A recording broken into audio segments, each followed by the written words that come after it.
the years, I've had a lot of different jobs, which is not to say I can't hold a job. I've just had a lot of different types of jobs. I've been a teacher, a low-income housing provider for nonprofits, a U.S. Senate aide, and a public interest lawyer for the state. And the threads that connect those jobs are a dedication to public service and a desire to bring about change. Now, some of y'all may know my parents, Adam and Jane Stein. They're over here. And if you do, this dedication and desire should come as no surprise.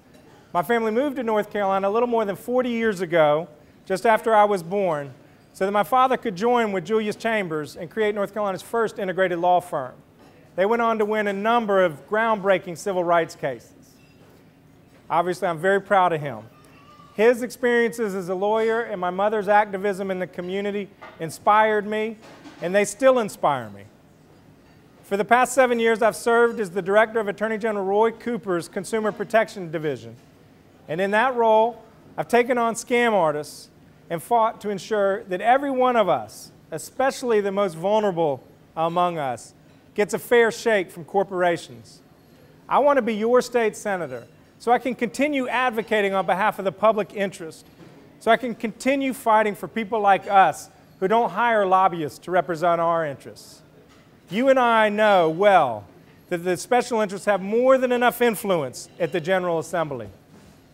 As your state senator, I will not only protect consumers, but I will strengthen our public schools. I will expand access to affordable health care, protect the environment, and preserve the quality of life that we treasure here in Wake County.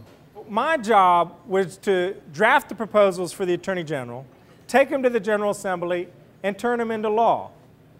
You know, I can remember this one meeting we had where the AG rolled out the do not call proposal. It's at the Attorney General's office. There were 20 or 25 lobbyists in the room representing every industry, corporation you can imagine. Not a single one of them supported the proposal. They were almost competing to demonstrate their hostility. Who could be more opposed to it? Well, after dozens of negotiations over many months, we got the job done, I'm proud to say, on do not call, on identity theft, on anti-predatory lending. I know how to take on the special interest and get good things done for the people of this state at the legislature. I have done it, and if you elect me to the state senate, I will continue to do it.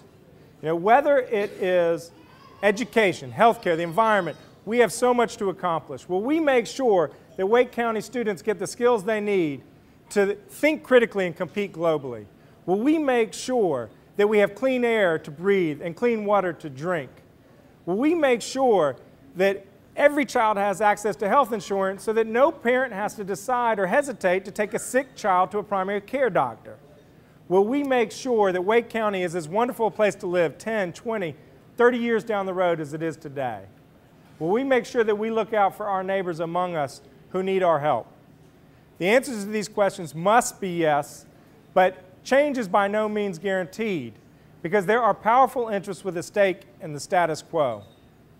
To achieve change, to make progress, we need policymakers with a long-term vision of the future and who have the fire in the belly and the stamina to fight and fight effectively for that vision from day one for as long as it takes.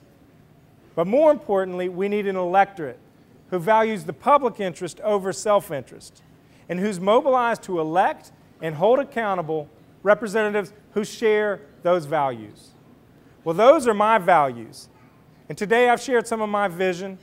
Now I thank you for your support and I ask for your help. Because let's you and I join together to get the job done for Wake County in North Carolina. Let's you and I join together so that we make the future that we want and our children deserve. Thank you all.